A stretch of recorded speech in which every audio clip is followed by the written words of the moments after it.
Hello.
Hello.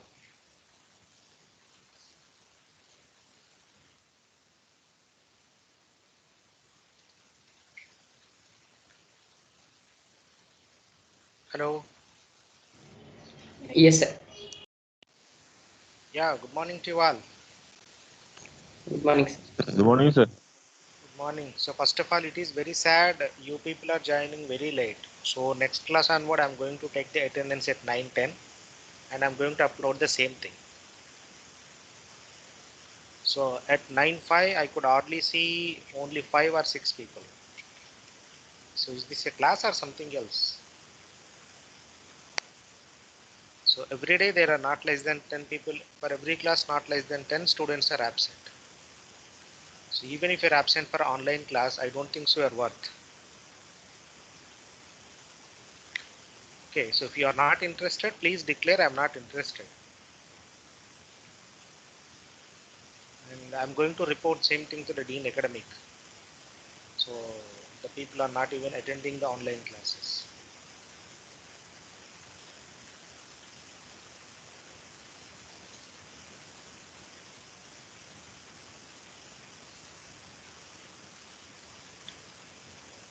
Okay, so and I think I should take uh, quizzes and exams with unnotice.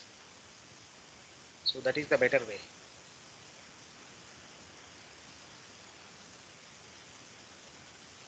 So I should every week I should take some exam without giving any notice. Okay, so next week for sure I will take a one quick exam.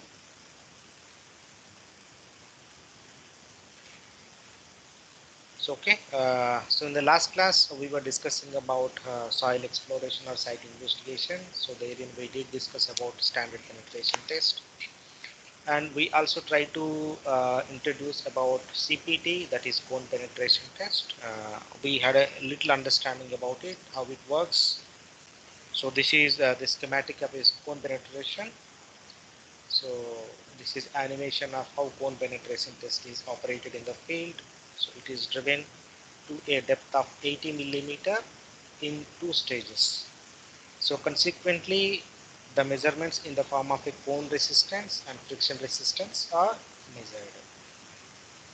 So we could observe from this animation how initial 40 and subsequent 40 millimeters are driven.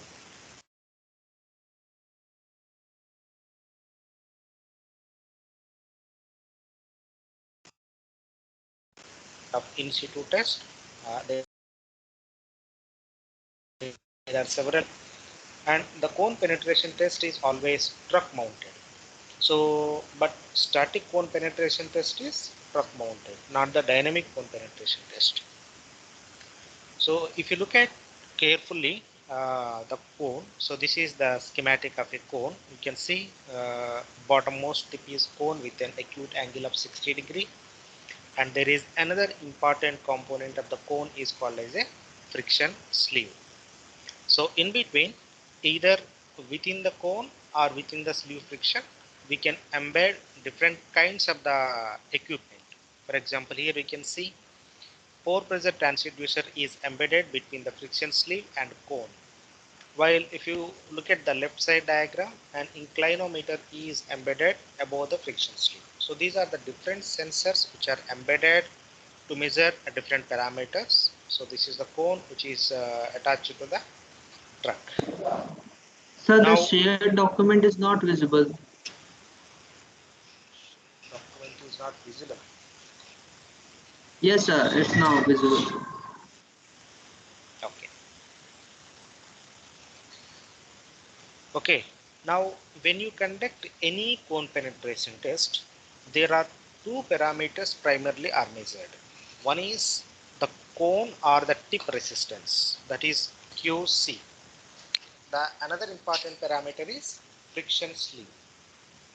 So if you look at the data of any cone penetration test, so you will see the first measurement is cone penetration or resistance offered by the cone, which is designated as QC. The another one is friction sleeve.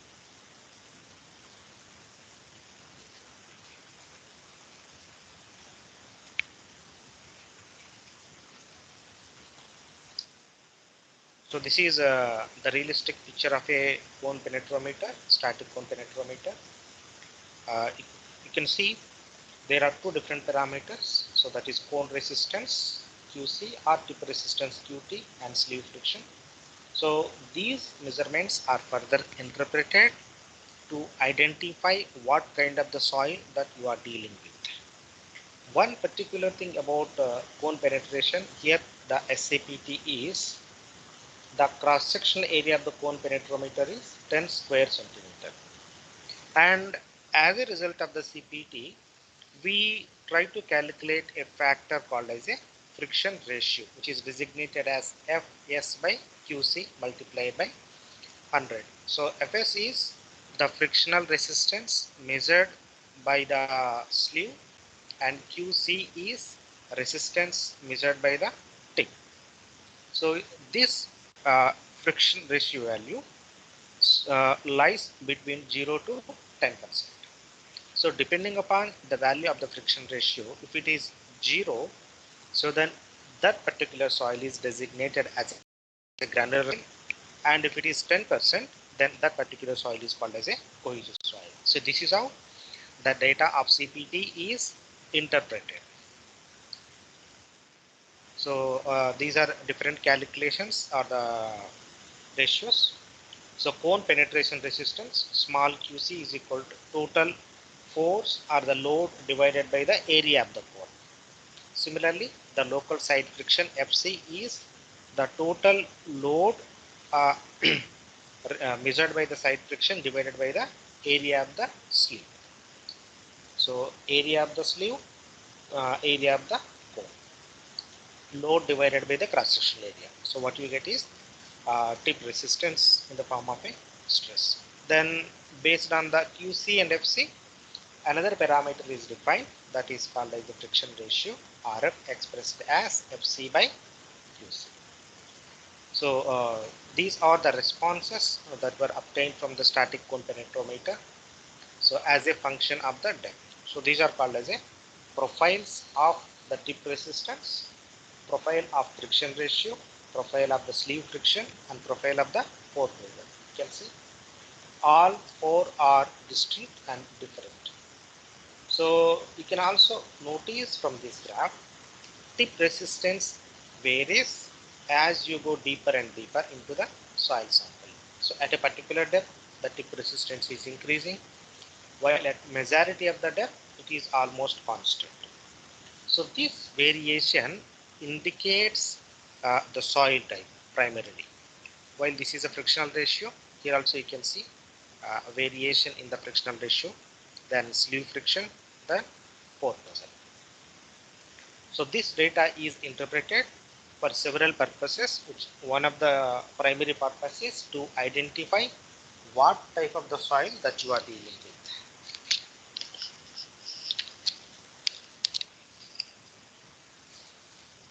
Second thing is, so at what depth the groundwater table exists. At what depth there is a demarcation between the saturated soil and unsaturated soil. So if you try to include different other sensors to the static cone penetrometer, then you can also measure various different parameters. So based on the data obtained, so we can also interpret the same data for different purposes. So here different empirical correlations have been proposed by the different people, as can be seen. For example, cone bearing versus vertical effective stress for different relative densities. So this graph is valid for cohesionless soil because relative density terminology is valid only for the sand. Now, why should we develop cone bearing versus vertical effective stress? Because so if you look at the soil sample at any depth, it is certainly under a particular overburden pressure. So it is therefore it is necessary that we must account for vertical effective stress. So then this is the right side graph, cone bearing, that is QC versus vertical effective stress V0 as a function of the angle of internal friction. Angle of internal friction. And these are some empirical equations, so which can be used to calculate either relative density or angle of internal friction or any other parameter that is of interest. So dr is equals Sir, to what is mean by cone bearing? cone bearing. Cone bearing a tip resistance QC, both Yes. are same. So resistance measured by the cone tip, that is called as a cone bearing. Here you can see. Okay. So this QC is called as a total load measured by the cone tip against its surface area. Is it okay? Okay. Very good.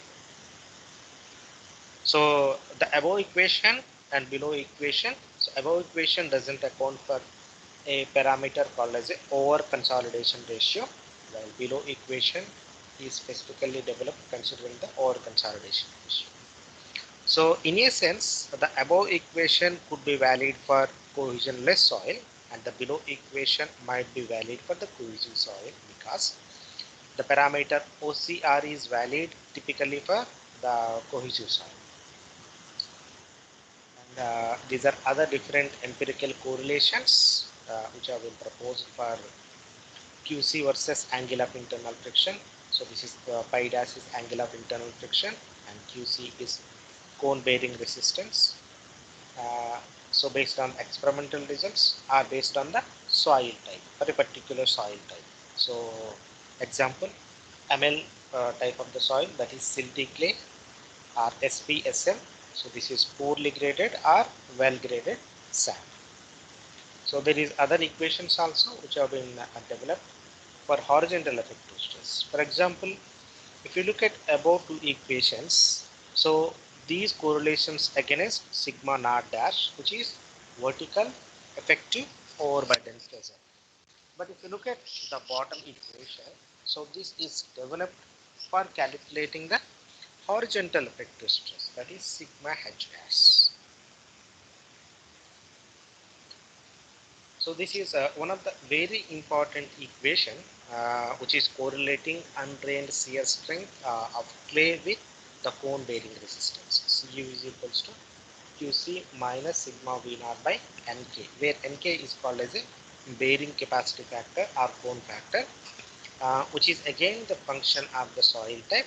So different values of Nk are listed here depending upon the clay. If the clay is normally consolidated, then the value of the Nk lies between 11 to 19. If the clay is over consolidated, exists at a shallow depth, then Nk can be assumed between 15 to 20. If it is at deeper depth, then 12 to 18. So again, all these values were given based on the experimental results or field experience, whatever it is. Then the cone penetration resistance is also related with the Young's modulus of sand. So it is said that uh, the Young's modulus is approximately 2.5 to 3.5 times of QC for Young normally consolidated soil. But everyone must remember the equation which is correlating undrained shear strength versus QC, where sigma naught V is again a vertical effective overburden pressure. So whenever any question is asked on SCPT, usually you have to use this equation for the calculation purpose. So these are different other correlations. Cone resistance versus friction ratio for as a function of relative density, then over consolidation ratio, then other parameters say soil type or void ratio. So then cone penetration versus pore pressure parameter. Pore pressure parameter for different soils again.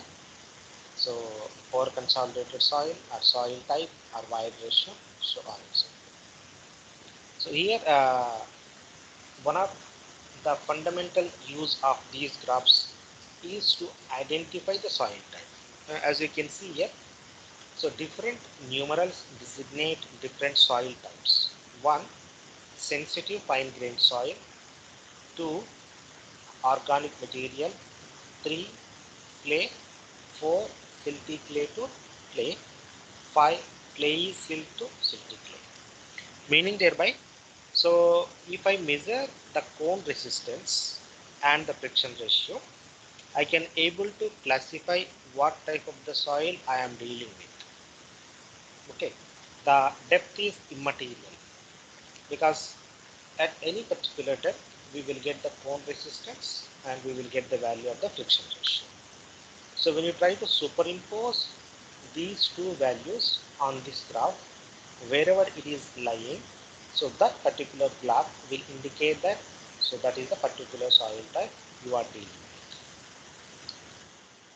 So this is another correlation, cone resistance versus SPT value.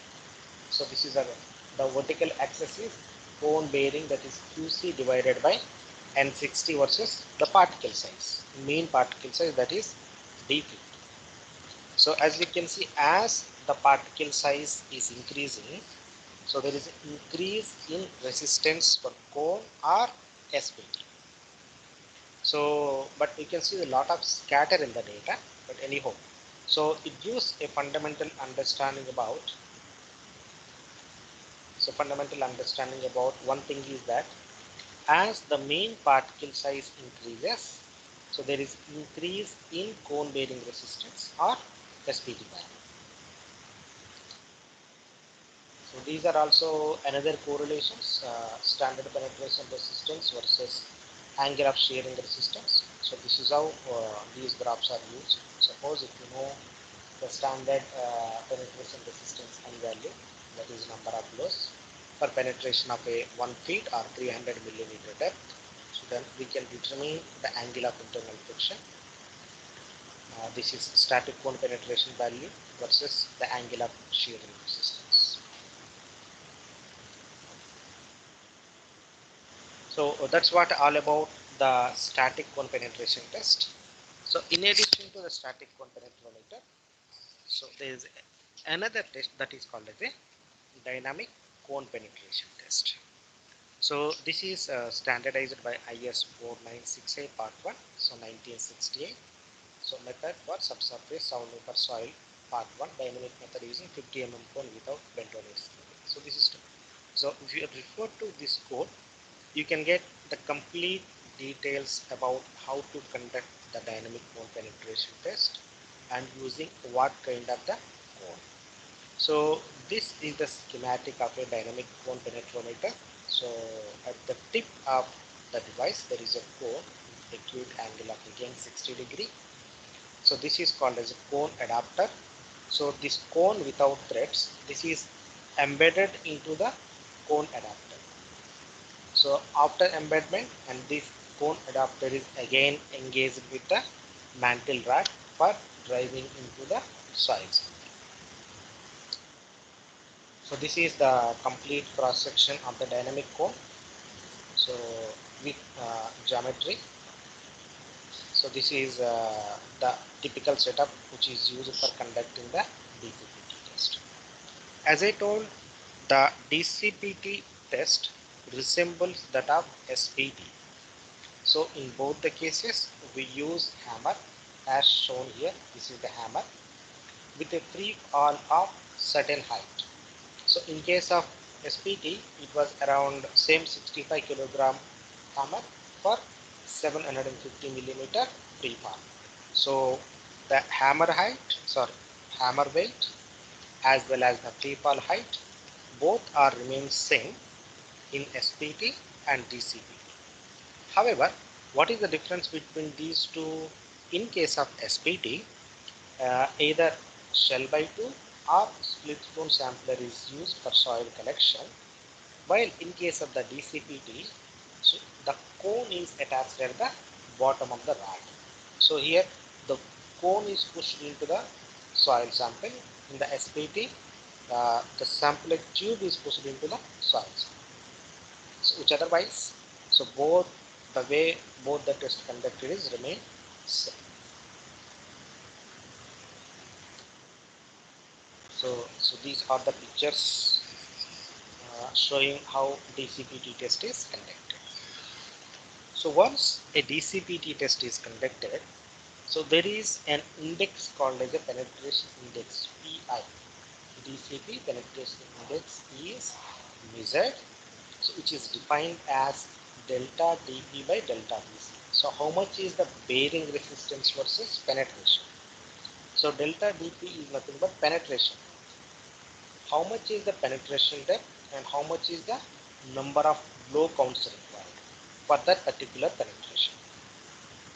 So if you take difference in the ratio of these two, what we get is called as a penetration index, which is defined as the penetration depth versus the blow counts required for that particular penetration. So here you can see uh, the results plotted between blow counts versus the penetration depth. So on the left side diagram. So now we can see there are linear lines with different slope values. So these linear lines can further be interpreted so to determine delta P versus delta BC. So delta dP indicates the penetration depth and delta BC versus number of blows required for penetration of delta dP.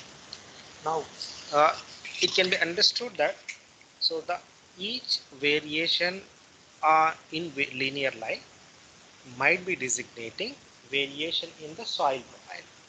For example, from origin to BC1 might indicate one type of the soil layer, and BC1 to BC2 might indicate another soil layer. So this is one type of the soil layer, this is another type of the soil layer, this is another type of the soil layer. Then only there is a possibility of encountering different resistance or different slope is possible. So once the ratio of these two is taken and which is plotted again in the form of penetration index versus penetration depth, more or less what you get is almost linear line. Almost linear line. So this penetration index can further be used to different purposes, which include identification of the soil type, or measurement of the pore water pressure, or to determine the angle of shearing resistance, or any other parameter that is of interest to us. So DCPT is one of the widely used technique in case of the pavement engineering or transportation engineering. This is very simple test, can be conducted by one person directly in the field.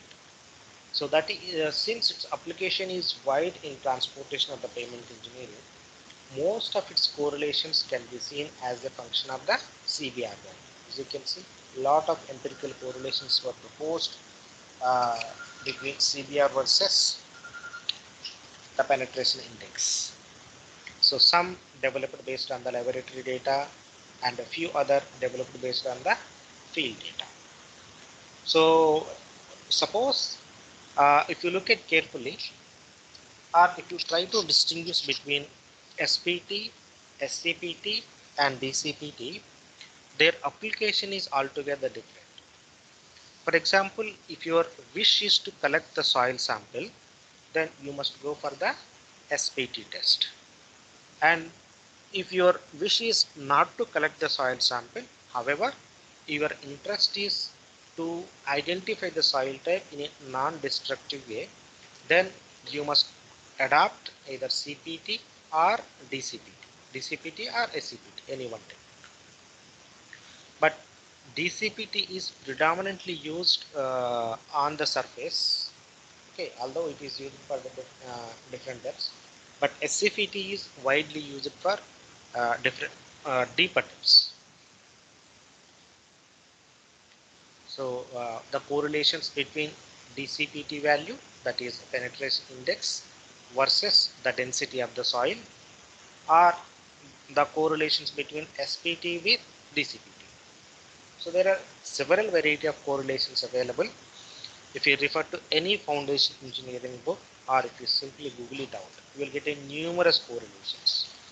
So it is very difficult to judge which kind of equation shall be used for what purpose.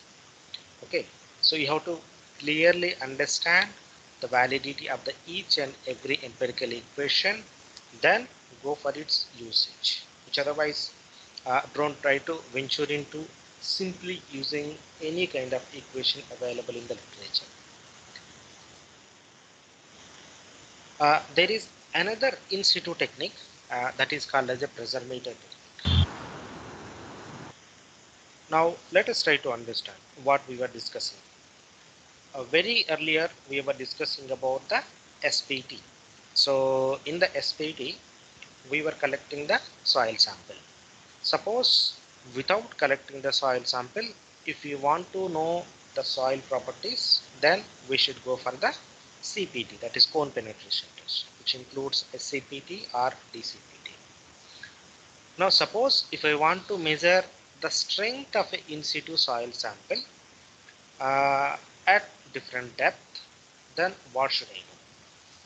So one of the easiest way of doing that one is by conducting the pressure meter test. So as shown in this diagram on the right side, so this is the picture of a pressure meter.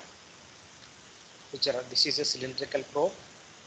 There are several varieties of the pressure meters are available. The widely used one is called as a self-boring pressure meter. So this is cylinder. This cylindrical probe primarily consists of 2 to 3 parts, as we can see here. So the central portion, which color is a bit different than the top and bottom. Top and bottom are called as a guard cells, while the central portion is called as a inflatory cell or inflatory probe. So as you can see, what we need to first do is first make a borehole up to the desired depth, say 10 meter or 20 meter or 30 meter. Then insert the pressure meter, then so try to inflate the cylindrical probe either by applying the compressed air or any kind of a liquid, so which is like the way you operate the hydraulic drill or the hydraulic machine. So this cylindrical probe expands in the lateral direction, but so it can't able to expand a bit because the surrounding soil offers enough amount of a resistance. That means indirectly, when the cylindrical probe tries to inflate, the soil offers resistance against its inflation. Now if you keep on applying or increasing the pressure, then the soil also keep on increases the resistance offerance. So resistance that it could able to offer. But if the soil is weak, where the applied stress is high, then the soil fails, which otherwise, so we can apply the stress until your requirement. Say for example, you are constructing a particular building on top of this particular soil.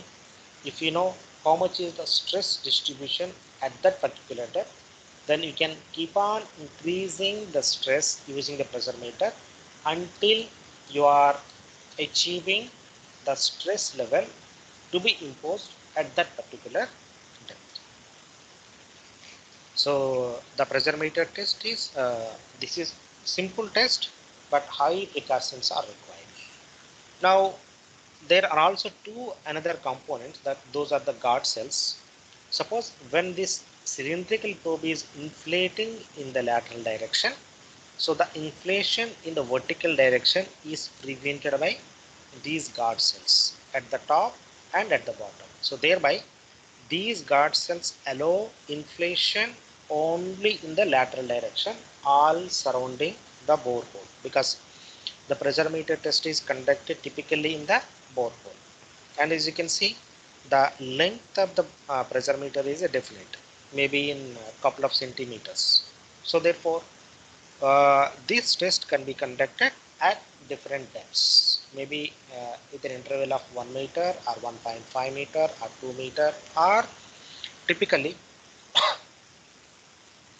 typically wherever you find that the soil is a weak or couldn't able to offer the resistance that you are anticipating. So that means it can also become some kind of the check kind of a test. So this is the response normally one can able to get it. So this is the relationship versus applied pressure versus total cavity volume. So that means when you when you apply the pressure to the measuring cell, it inflates. That means there is a change in the volume of this cell or the probe. That volume is called as a total cavity volume. So V naught, Vf, etc. are so initial volume, final volume, so on and so forth. As you can see, there is so as the pressure increases, so as the volume. But after certain time, Sir, yeah, sir, sir, volume will increase laterally or means vertically? uh, only in the lateral direction, because guard cells are there at top and bottom. It won't allow to increase in vertical and vertical direction.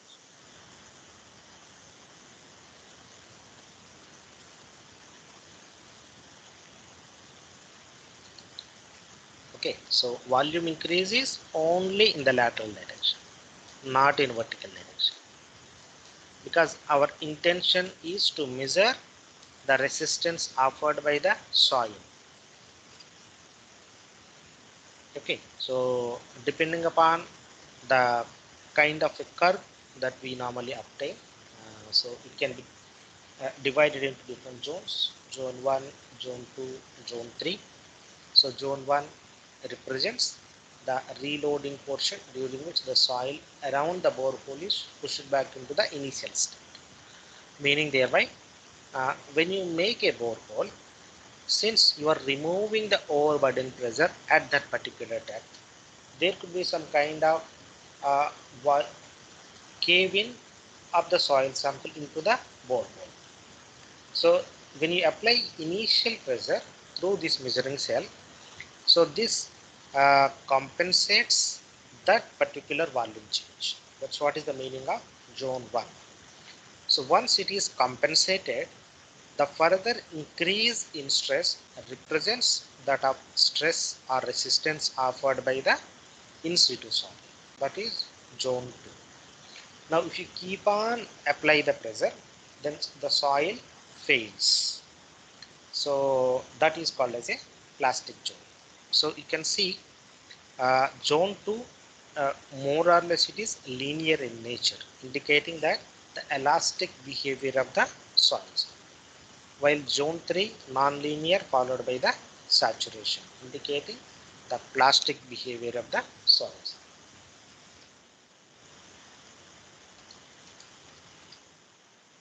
So these are the further interpretation of the pressure meter test.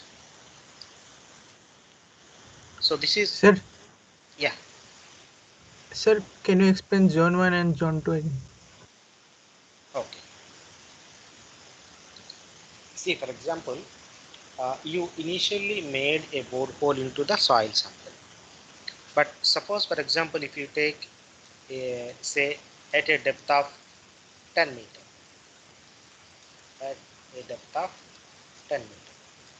So at a depth of 10 meter, initially the soil particles at 10 meter depth are subjected to a vertical overburden pressure of 10 multiplied by density. But the moment you make a borehole, the soil at this location is free of vertical overburden pressure. Whenever there is soil is free of vertical overburden pressure, it tries to cave in into the borehole, which may be noticeable, may not be noticeable with the naked eye, but it tries to cave in. So because the lateral stresses are higher than the vertical stresses at this particular location. Now, when you try to inflate the measuring cell or the probe, so the initially applied stress compensates the cave-in of the soil from the lateral direction. So that is called as a zone 1. So compensation of the volume that caved in by the soil mass in the lateral direction. Meaning thereby from, say for example, this is position 1 and this is position 2. So the zone 1 stress makes the position from 1 to 2. That means it is again going to the initial position.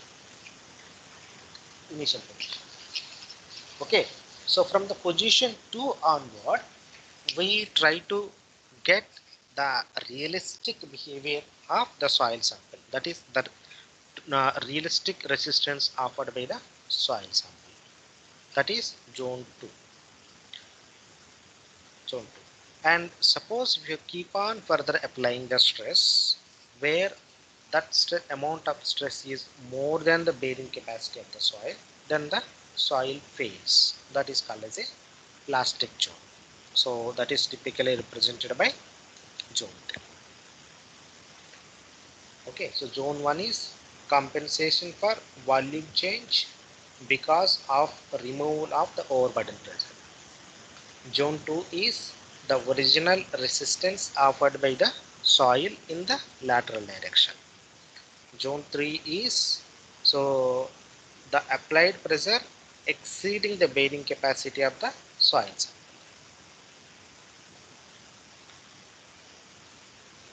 Is it all right, or any further clarifications required? Sir, means effective stress starts from zone 2. Like in Correct. zone 1, it is 0. It is 0, not 0. You can say it is 0, but there is some minimum value because that P naught is there now. It is compensatory pressure or compensatory value.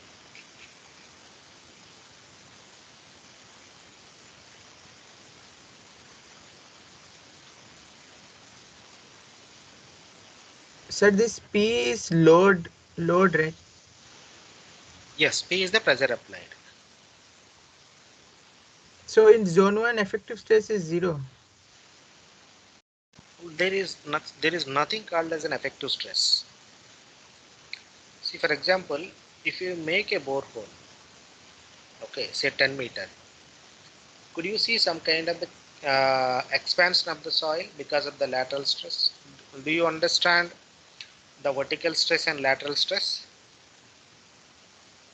See, for example, this is the ground surface. If you take any point at a depth of z, say at a depth of z, so this point is subjected to two kinds of the stresses. One is sigma v, next is sigma h.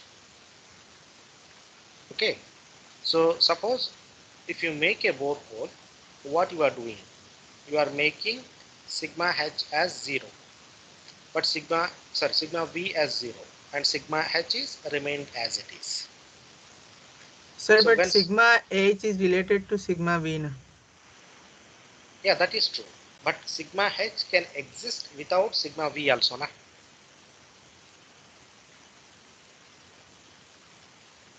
So sigma h can exist without sigma v also. As you rightly said, so sigma h is usually k times of sigma v, where k is called as earth pressure coefficient. Or truly speaking, sigma h is certain component of sigma v. But for example, if you look at center of the borehole and edge of the borehole, you try to compare. At the center, what are the values of the sigma v and sigma h? Both are 0. Okay, but if you take on the wall of the borehole, on one side sigma h is 0, another side sigma h exists and sigma v is also exist. Okay, since on one side the sigma h is becoming 0, the other side sigma h pushes the soil mass, causing small volume change.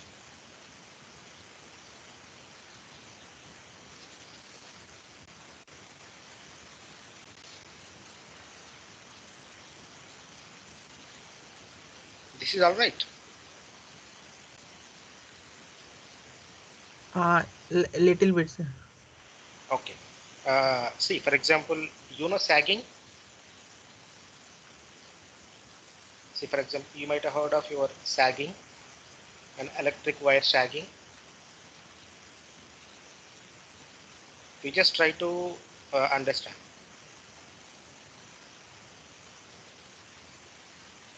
So, what could be the reason for this sagging in case of the electric wire? Self weight. Gravity. Self. Gravity. Yeah, gravity or self weight. Okay. So here self weight is the weight of the wire. Now at this in the borehole, the one side is free atmospheric condition, but on the other side there exists some kind of weight of the soil now. So this soil exists some kind of the lateral stress. So this lateral stress causes some kind of the cave-in. It is also called as a sagging, but it can be, in case of the soil mechanics, it is called as a cave-in or change in the volume, whatever it is. What example I can say? Okay, sir, I understood. You did not observe anything. Or if you want a very crude example, you take your belly only. So why belly comes only in outer direction? Why not in inner direction or upward direction? For a batty people.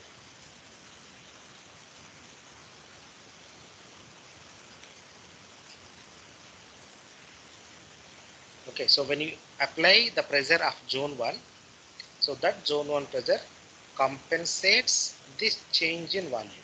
That's what is the meaning of zone 1 pressure. So at the end of zone 1, that is by the time P1 achieves, so this change in volume is compensated. Then onward, the original resistance of the soil comes into the picture. So that is why the zone.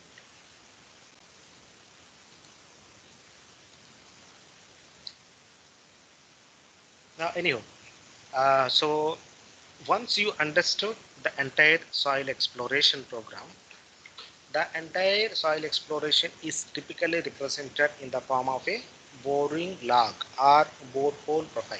Both are same. So you need to have a very fair understanding about what do you mean by boring log or borehole profile. So this simple picture shows everything. So here they include the information like bored for what purpose, what is the ground level, that is RL, then type of boring, wash boring or percussion drilling or rotary drilling, then what would be the diameter of the boring, inclination, vertical or horizontal boring. So then location site, description of the site, boring number, at that site what number of the boring it is, number 1 boring or 2 or 3 or 4, so on and so forth. Soil sampler used, that is shell by tube or thin wall tube, date started, date completed and recorded. So this all information must be recorded at each and every bore log. Then followed by, you should also prepare this kind of the profile, description of the strata. From depths, for example, if you take depth from the ground surface, so this is 0 meter, 1 meter, 2 meter, 2.7 meter. So up to 2.7 meter, there is a one kind of the soil. For example, fine to medium sand with practically no binder. So if we classify this soil sample as per the laboratory, then you may find it out that this is falling under the category of poorly graded sand. From 2.7 to say above 6 meter, there is another kind of the soil, silty clays of medium plasticity, no coarse or medium sands. Okay, so then sample type. So from a 0 to 2.7 meter depth, which is a fine to medium sand, what kind of the sample did you collect? Undisturbed or disturbed? Then how many number of samples did you collect? 1 or 2?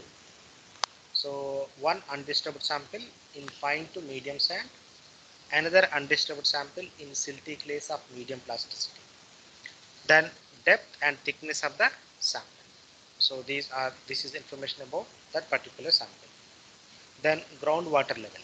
So did you find the groundwater level or no groundwater level, and any other remarks. So here you can also include like what are the particle sizes. Say for example, in your soil mechanics laboratory, you try to determine the fractions of the clay, sand, silt. So all that information can be embedded in this boring log. Or you also determine the consistency limits like liquid limit, plasticity index. Even that information also can be included in this boring log. So when somebody sees the boring log, you should able to understand all such kind of information from this simple picture. Okay, so that's the beauty of your boring log.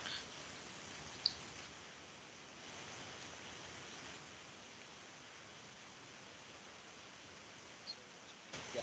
So that's what all about the soil exploration.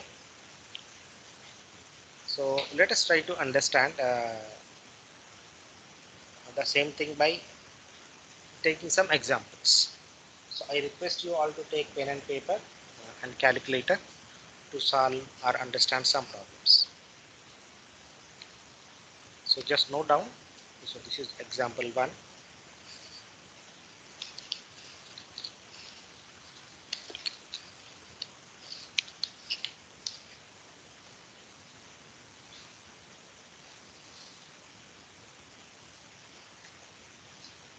Because we did discuss about SPT, CPT, SCPT, DCPT, but without understanding how to interpret the obtained data. So let us try to understand how to interpret this data.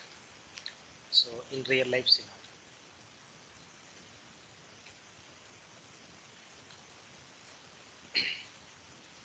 So 75 millimeter is the external diameter of a sampling tube. If the area ratio required is 27%, determine the thickness of the sampling tube. So in what type of the clay would such a high area ratio be required?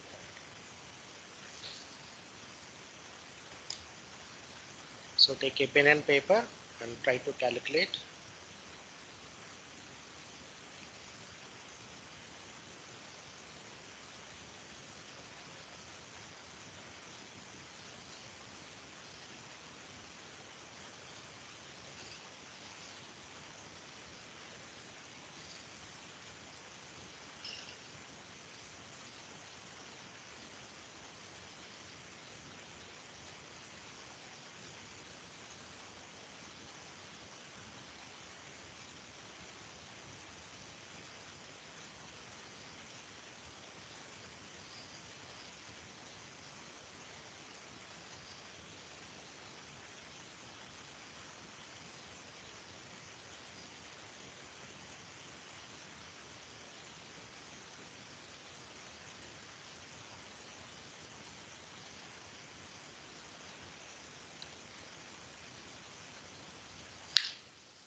So this is the equation for area ratio. D naught square minus di square by da square. D naught means the diameter of the sampling tube outside outer. Di means inside. So the difference between outer and inner will give you thickness of the sampling tube. So area ratio is equals to D naught square minus da square by da. So here given is area ratio, that is 27%, so 0.27, and 75 millimeter is the external diameter, that is D naught square. So D naught square, Area ratio. and you supposed to determine thickness of the sampling tube. So as I told, thickness is nothing but outer minus inner diameter difference. So since I know the AR value, I know the D naught square.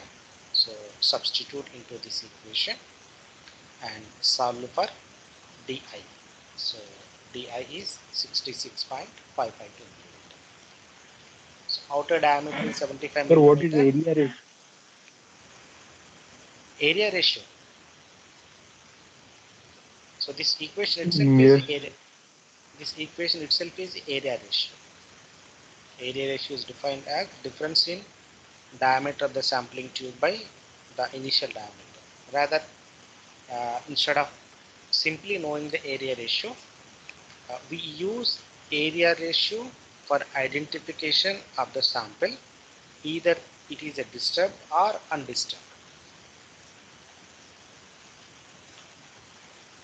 Okay, because when you conduct any SPT test, we extract the sample from different depths. But when you extract the sample, it is important to justify the obtained soil sample is a disturbed soil sample or undisturbed soil sample, because depending upon the disturbance, the soil properties changes. So to ascertain disturbed or undisturbed, we must calculate this area ratio. So if the area ratio is too high, then we say it is disturbed. So for example, I think it is 10%, if I am not wrong. If the AR is less than 10%, it is called as a undisturbed sample. If the area ratio is above 10%, then that sample is called as a disturbed sample.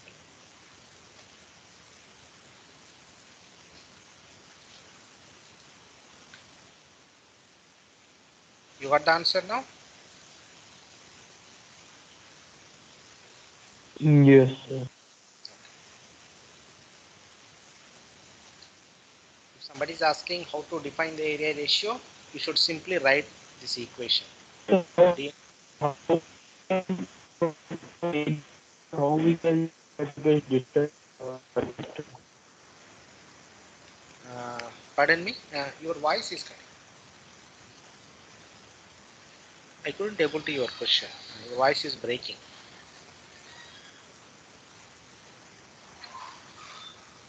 Can you repeat the question?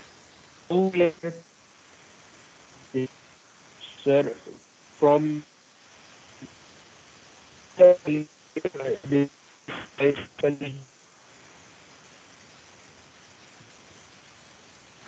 No, my dear, still your voice is breaking a lot. I couldn't able to understand anything. Just wait for a while. Maybe network problem.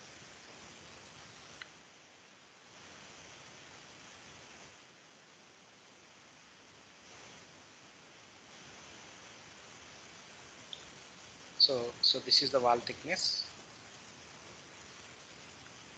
So d naught minus di by 2. So 4.224 millimeter.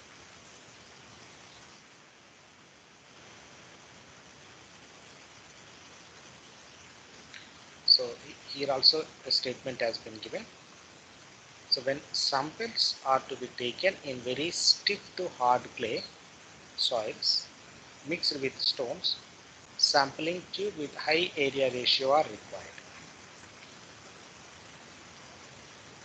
Okay, so for example, because if there are stones, smaller diameter samples are not sufficient.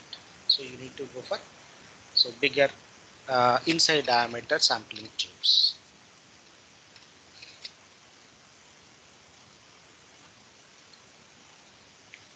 So note down another sum. The observed standard penetration test value in a deposit of fully submerged sand was 45 at a depth of 8 meter. The average effective unit weight of the soil is 9.69 kilonewton per cubic meter. So the other data given is hammer efficiency 0.8, drill rod length correction factor 0.9, borehole correction factor 1.05. So then determine the corrected SPT value for the standard energy RES, that is 60% and 70%.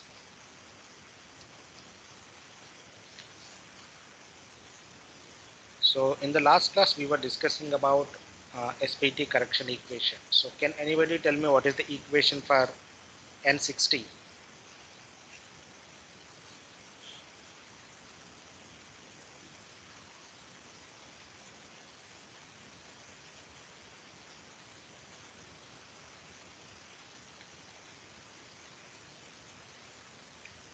What is the equation for N60?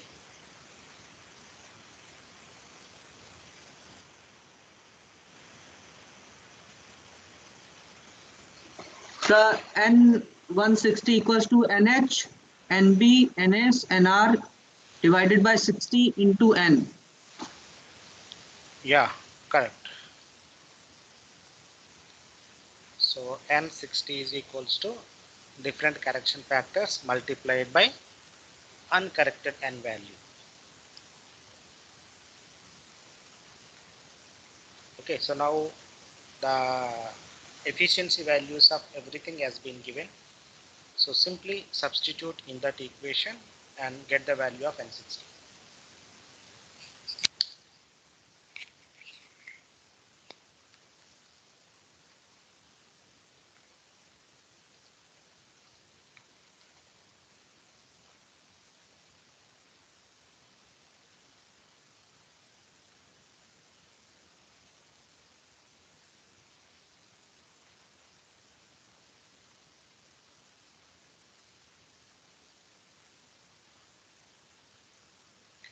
Yeah, others. So I was not knowing whether you people are listening or you are in front of the computer or not. Just I will pick it up randomly. So let me see it. Anurag, are you there?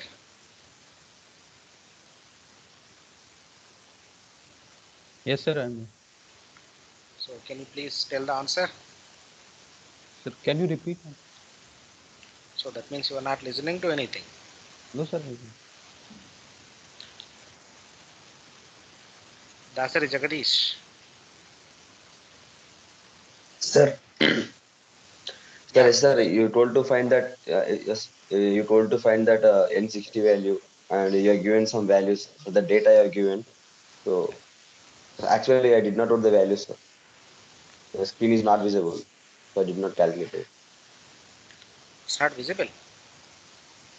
And like I did not written the values, the data. You are given some data, now, sir. The hammer Just efficiency, borehole diameters. just note down now. Yes.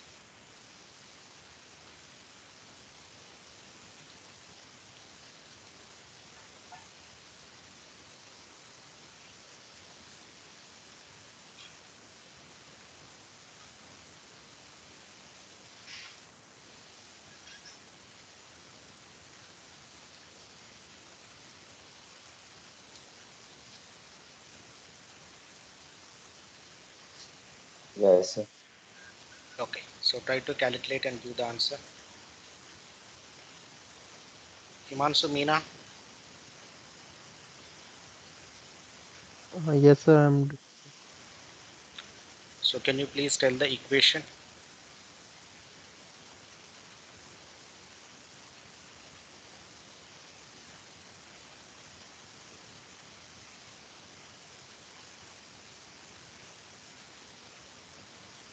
Kaushik Gupta. Yes, sir. Yeah. So are you trying to solve the problem? Yes, sir. कर रहे हैं sir. Sir please can you screen दिखा दीजिए sir. ये आपका sharing screen दिख रहा है. Okay.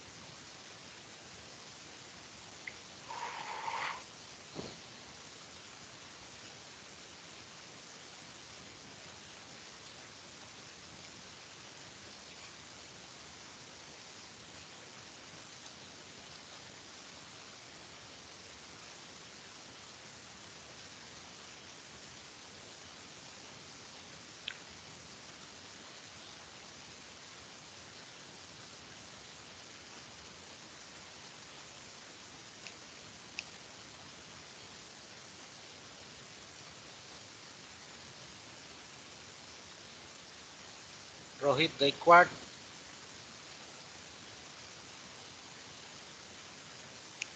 Are you available or no? He's not available.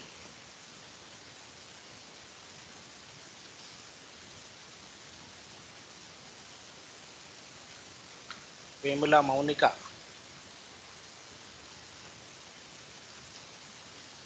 Are you there?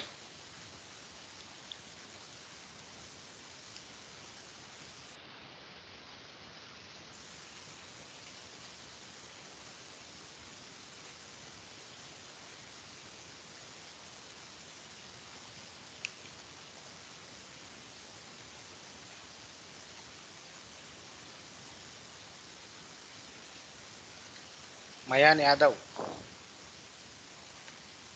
So most of the people simply started the class and went away. Majority of the people. Narayan City Akash.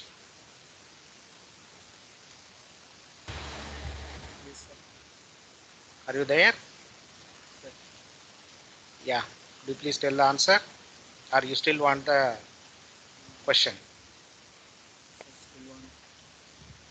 You still want the question? No, sir, like I'm trying. Very good, very good. Do it, do it. Parab Biswal.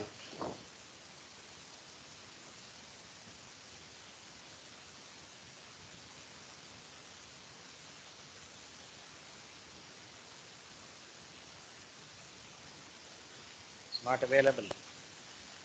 Prakash Jain.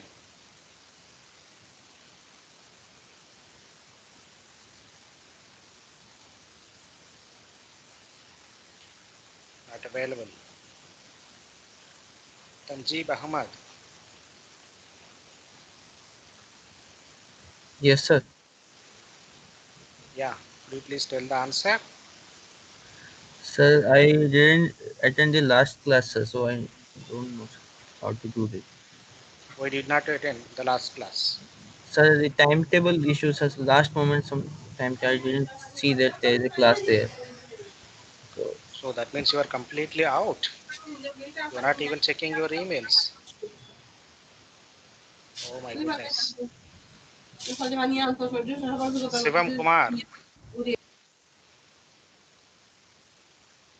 Not available. Sagar Singh Rathod. Sir, sir, doing, sir. Yeah. What you are doing? How long you will take care? Yeah.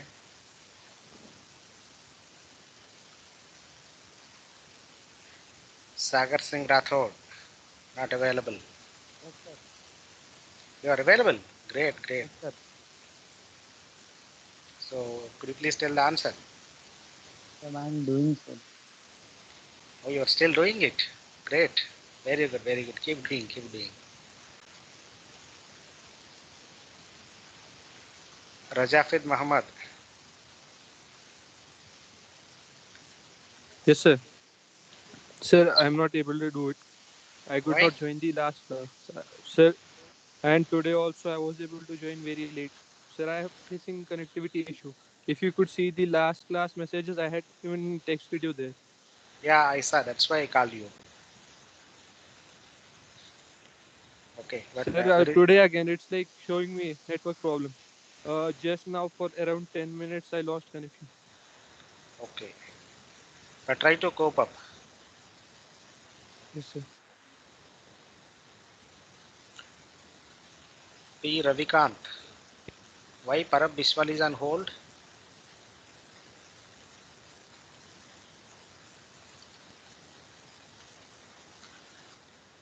Okay, so this is the equation we were discussing about in the previous class. N60 is called as a corrected SPT value, while Cn is called as a correction factor for overburden. N is the measured SPT in the field, and remaining all are correction factors for hammer efficiency, diameter, rod length, borehole diameter, so on and so forth. So one of the correction factor that is not given is borehole diameter correction factor. You can take it as a 1, whichever has not been given.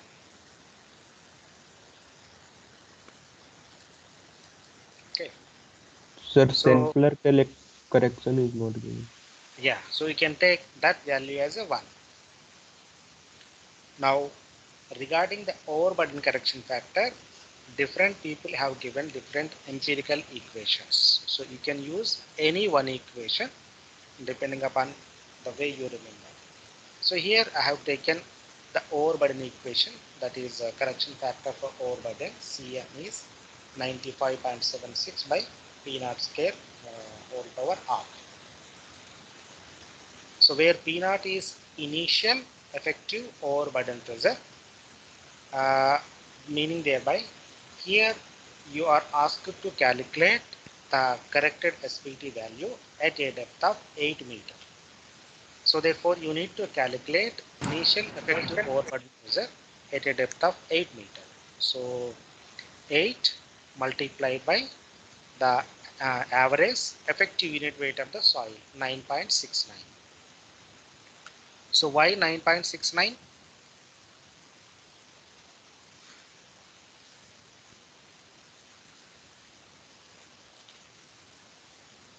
Any justification? Submerged. Correct. So you can notice from the statement of the sum that in a deposit of fully submerged sand, so therefore you need to take the submerged unit weight for the calculation of initial effective overburden pressure. Since I know the P naught dash now by, so substitute in overburden correction equation and calculate the value. So calculate the value. So which we got it as 1.111 and substitute everything into the corrected N60 equation.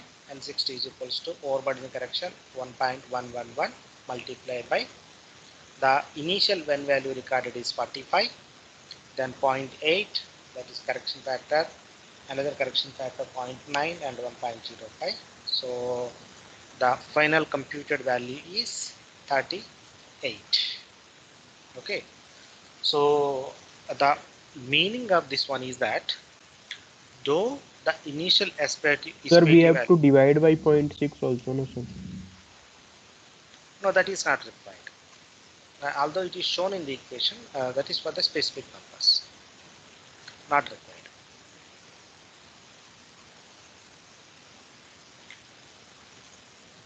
Okay, so though the original soil behavior is reflecting the number of blows as 35, what we have recorded is 45. You can see.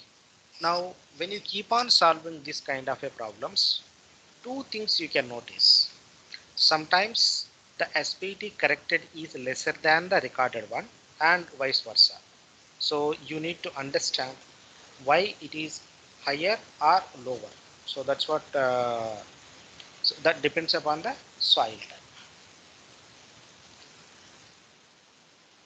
Now for N70, because whatever you calculated is corresponding to 60% of energy transfer.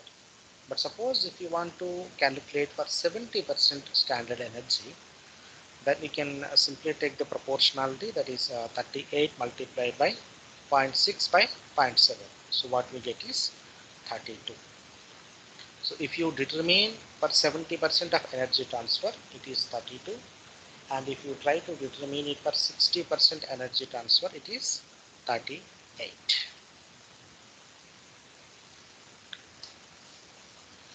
Okay. Now, when you deal with the SPT, these problems can be categorized in two varieties. Sometimes you may apply only the overburden correction, excluding all other corrections. While it may be reverse also, you may be applying all variety of corrections, excluding the overburden correction. So depending upon the condition that is mentioned in the statement of the problem. So note down another sum. So if a deposit at a site happens to be a saturated over consolidated clay with a value of QC is 10.1 meganewton per square meter, determine the unconfined compressive strength of the clay. So given P naught is 113. This is not unconfirmed, sorry, this is unconfined compressive strength. Since this equation, anybody remember this equation? At the beginning of this class, I was saying this equation you must remember. relationship. What is QC first of all here?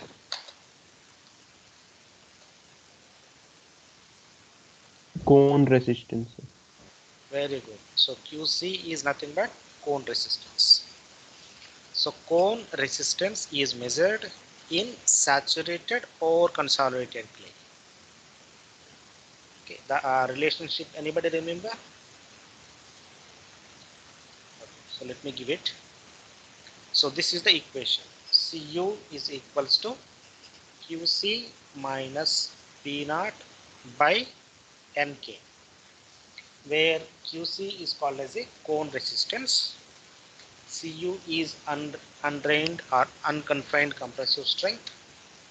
P naught is initial effective overburden pressure, which has been given as 113 kilonewton per square meter. Nk is bearing capacity factor.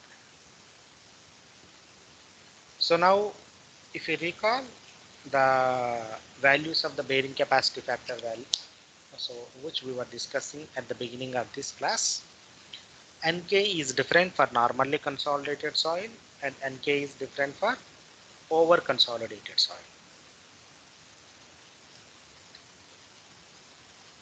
Okay, so here it is over consolidated soil. So the value of Nk can be taken as approximately 20. So now I know the P naught value, I know the Nk value, now I know the cone resistance. So please try to calculate the undrained shear strength. So here the rearrangement of the above equation into Qu value.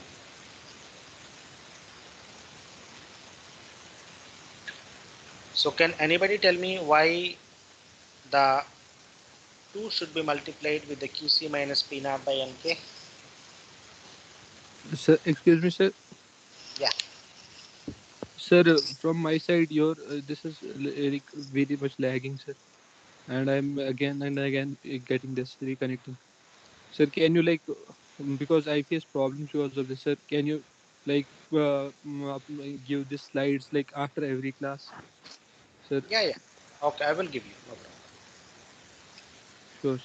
Thank you, sir. Yeah, yeah. So can anybody tell me, so why there should be multiplication of 2 numeral? So diameter and radius. No. So this is relevant to your soil mechanics. Sir, Try what is to QU? Cu is undrained cohesion. Yes, no, sir. What is QU? Qu is unconfined compressive strength. So from mode circle we can find. Exactly. So to understand this one, you should recall your soil mechanics laboratory class, where when you have done the UCS test, that is unconfined compressive strength test, the value of the Cu is interpreted as half of the Qu. Half of the Qu. So here you are asked to determine the unconfined compressive strength. So therefore you have to take Cu is equals to Qu by 2. And you try to rearrange the above equation in terms of the undrained shear unconfined compressive strength. So 2 into now QC minus P naught by Nk. So substitute everything. That what we get is 998.7 kilonewton per square meter. That is the approximate unconfined compressive strength of such a soil.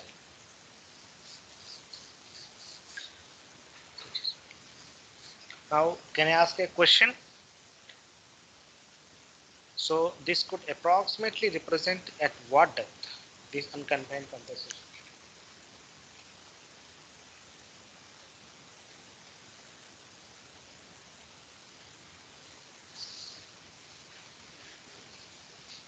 Anybody give the answer? Sir, nearly 10 meter. Nearly 10 meter. How? Can you And I explain? don't know.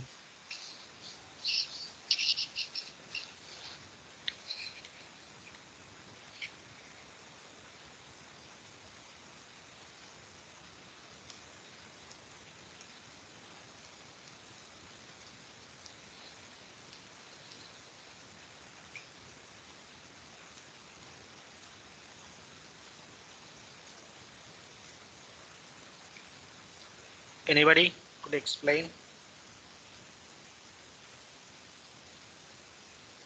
This unconfined compressive strength corresponding to what depth? At 100 meters depth nearly, sir. How? Means that by it is a saturated, no sir. That divided by 9.81. Yeah, so 113 divided by 9.81. So how much it could be?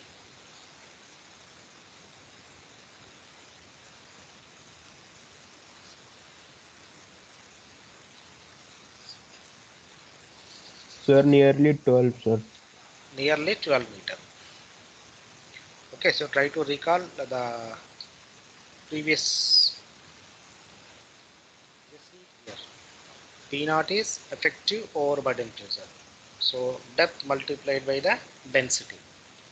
So here in that sum, directly P naught value has been given.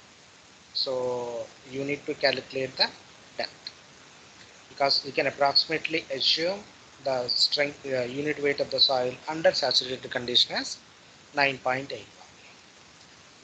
Good, very Sir, good. why 9.81?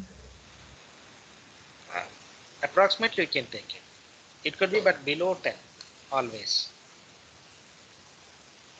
9.81 is corresponding to water impact.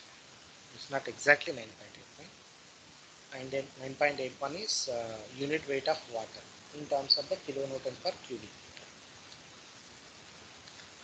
So you can take any value below them, below that.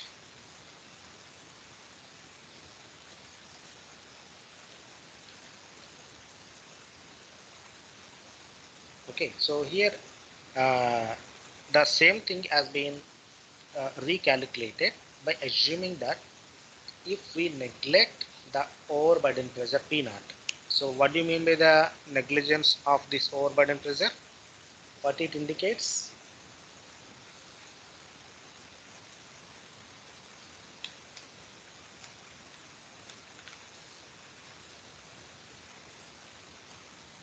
Top layer. At the ground surface. So, Yes. so if you neglect P naught means you are calculating the QU of a soil sample at the ground surface. Okay, so at a depth of approximately 12 meter, unconfined compressive strength is 998.7 kilopascals. On the ground surface, it is 1010 kilopascals. Good. So any other question from this sum?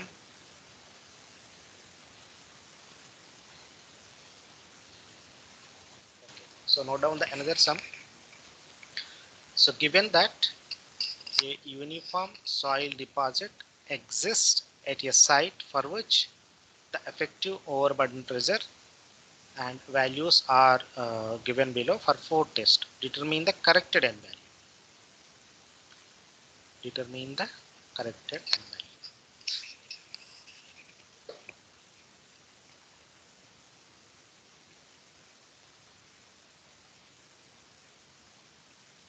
So test 1, 2, 3, 4, sigma V naught dash and N value recorded at the field. Sigma B dash 49, 102, 148, 220. Sir, it is which test, sir? It is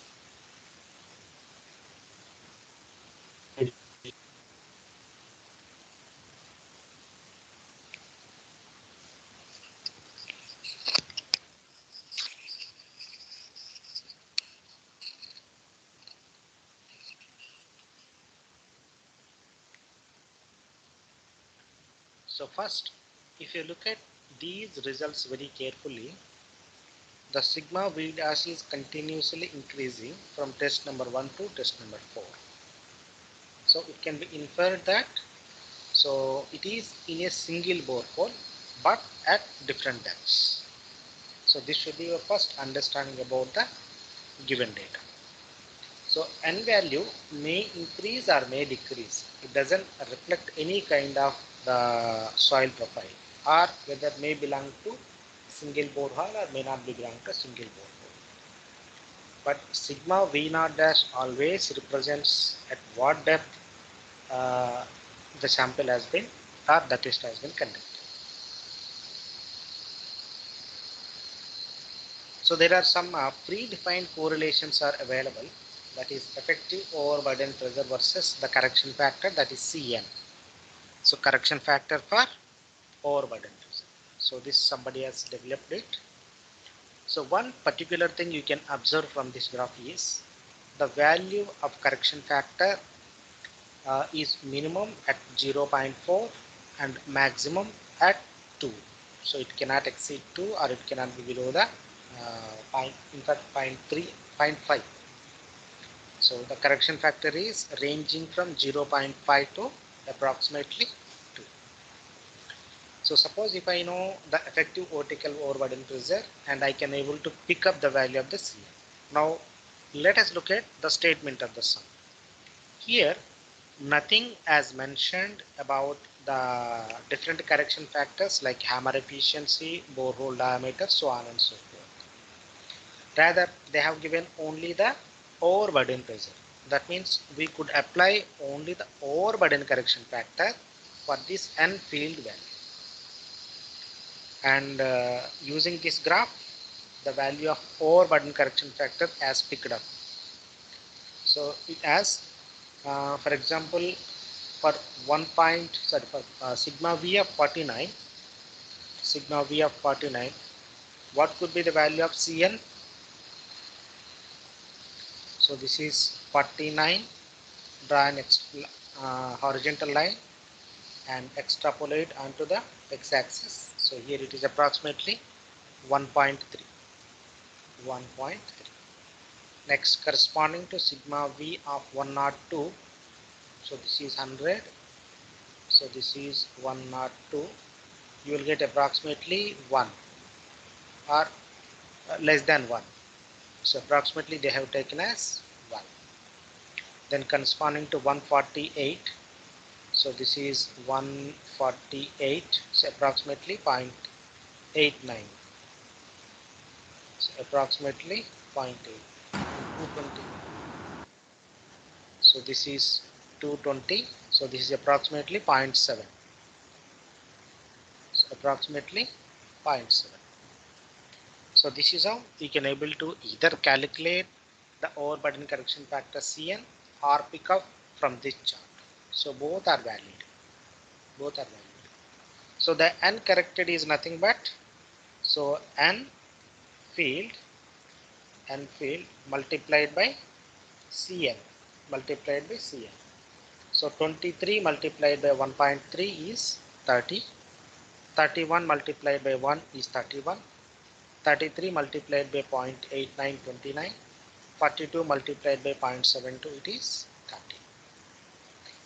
Now another particular observation that can be made is, with increase in effective overburden pressure, there is a decrease in overburden correction factor, as we can witness from this table. So meaning thereby, as you go deeper and deeper, the N value decreases.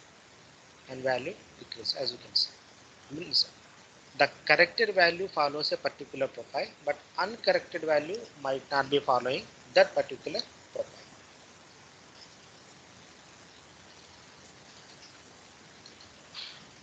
So, any questions?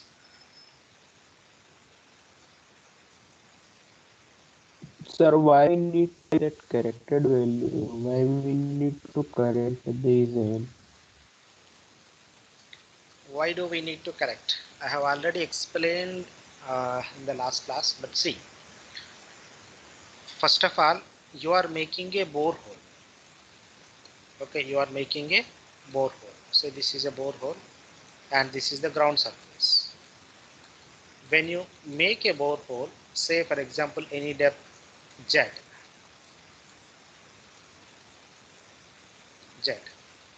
See at this depth, initially before making the borehole, the soil element was under an effective stress of sigma V and lateral stress of sigma H.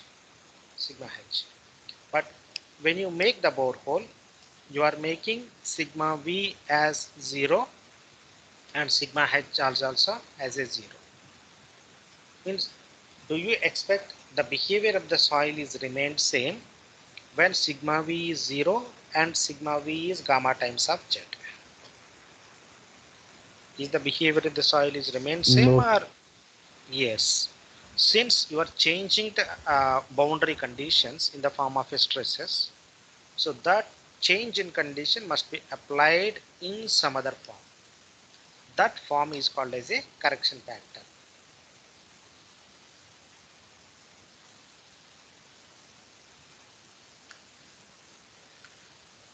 Did you get the answer?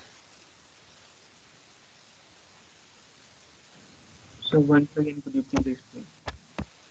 Okay. See, for example, you made a borehole up to a certain depth. Now you take any depth z from the ground surface. So suppose if you take a soil element at a depth of z within the borehole, before making the borehole, this soil element was subjecting sigma v of gamma times of z, sigma h of k into gamma times of z. But the moment you make a borehole, your sigma v is becoming 0 and sigma h is also becoming 0. Now it is not good to anticipate same soil behavior with and without removal of the overburden pressure, meaning thereby when sigma v is 0 and when sigma v is gamma h, the soil behavior cannot remain same. So then how do you make it equivalent? That equivalence can be achieved by applying the correction factor in the form of a Cn.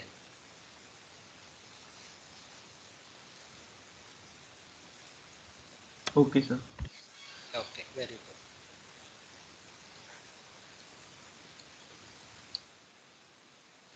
So note down the next sum. Find the depth of exploration from ground level for the 30 by 50 meter 15-story building. So this is one of the classic example of how to determine the depth of exploration. So try to listen very carefully.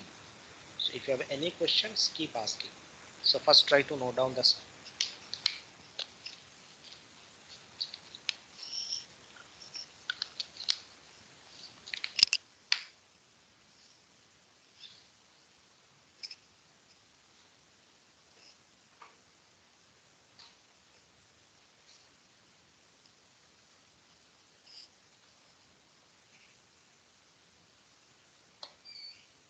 So all the things are clear.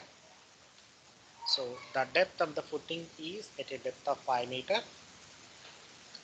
and the size of the excavation at the footing is 30 by 50 meter.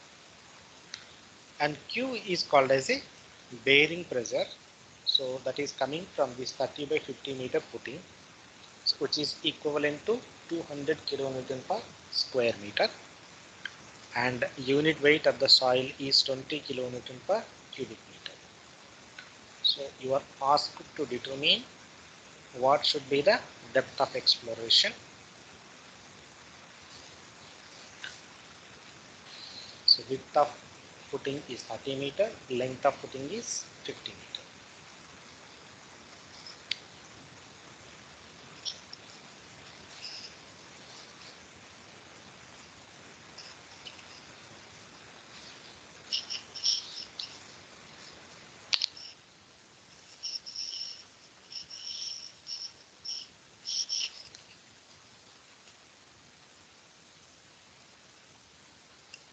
Now first let me ask you two simple questions.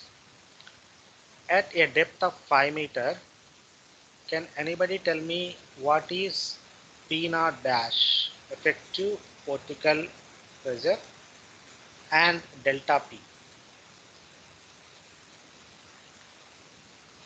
At a depth of 5 meter, or this is also called as a footing level. So this I will explain in the shallow foundation. At a depth of 5 meter, What is the P naught dash value? 200. Yeah, 100. so 20 into 5.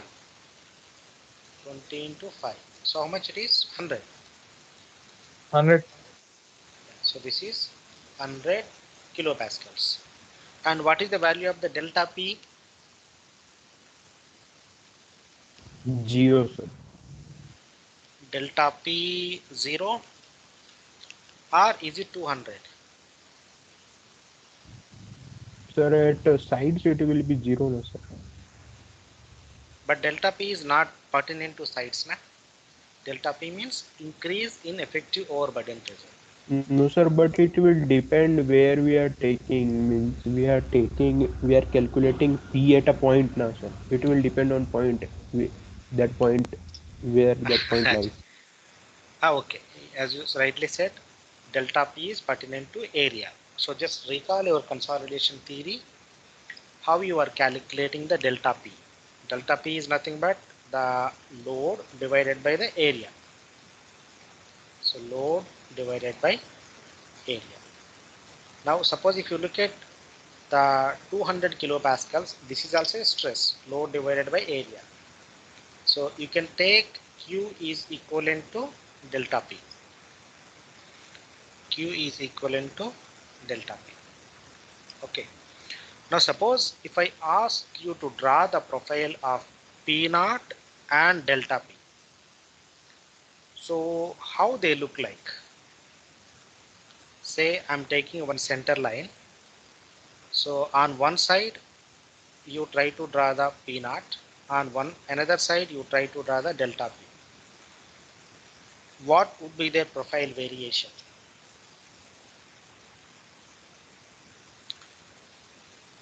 Sir, P naught dash will be linearly increasing. Sir 300 हो जाएगा ना, नहीं 100.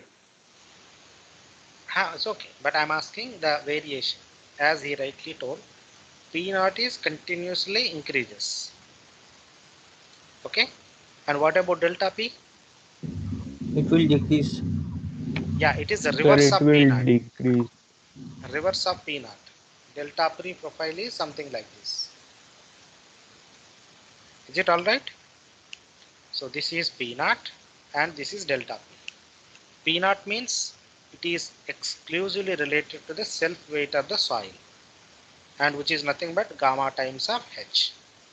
As you go deeper and deeper, your P naught keeps on increases, and delta P is increase in effective overburden pressure. For example, if 200 kilopascals is placed at 5 meter depth, as you go deeper, the intensity decreases because the same amount of the stress is applied over the wider area. As we can see, as you go deeper, the area increases. This is the reason delta P constantly decreases and P naught constantly increases. Now, if you understand this one, we can state that wherever delta P is becoming 0, until that depth one should explore the ground, or even behind that, little far away, or little deeper than delta P is becoming the 0. So that's what is the answer to this question. Let's see how it has been calculated.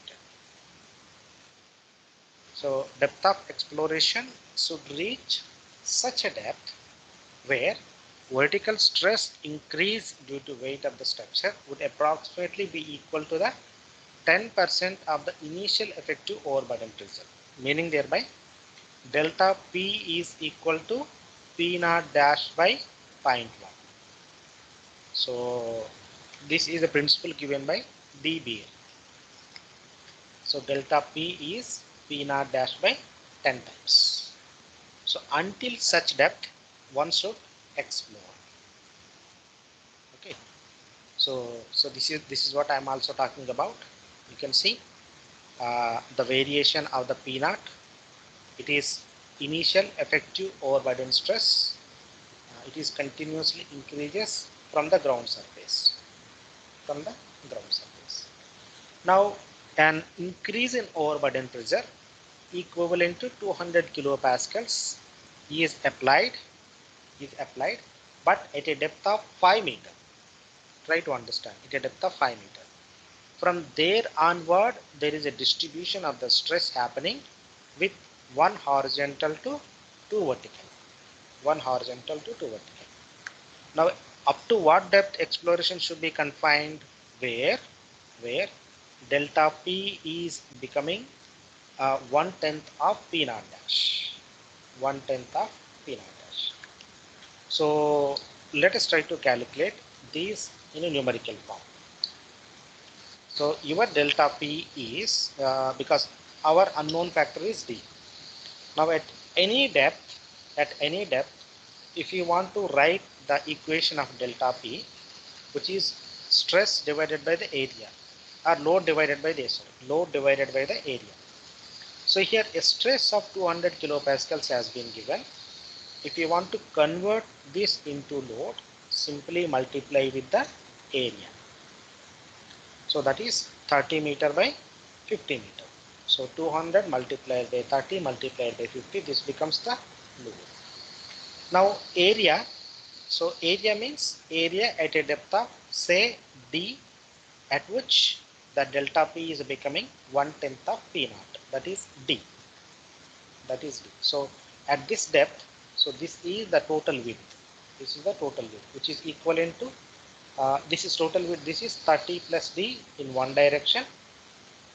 30 plus D in one direction, and 50 plus D in another direction. So 50 plus D in another direction. So 30 plus D multiplied by 50 plus D. That's how you will get the delta P. Now here delta P is known from the P naught dash, but D is not known. So D is not known. So calculate or equate. So P naught dash by 10 is equals to 1/10 of delta P. So equate this one. Your P naught is again same 20 multiplied by D plus 5, because D is starting at the footing level. So add 5 more meter. So then what we get is 28 meter. So total depth of exploration is 28 plus 5 meter. So 33 meter from the ground level. 33 meter from the ground level.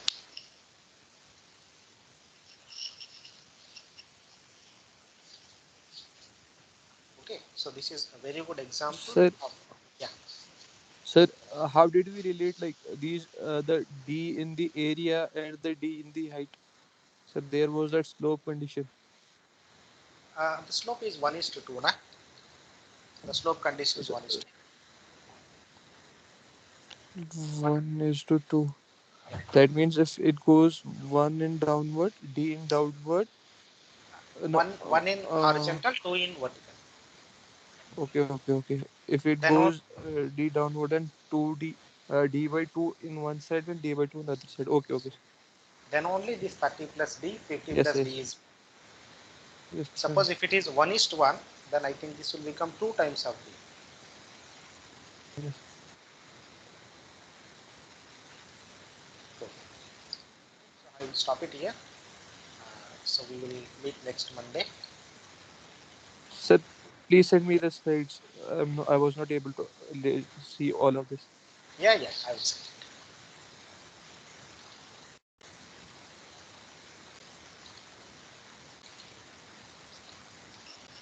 Hello, sir. Yes. Sir, please send it to common email ID, sir. I am in Delhi, sir, and the network connection was not good at Delhi also.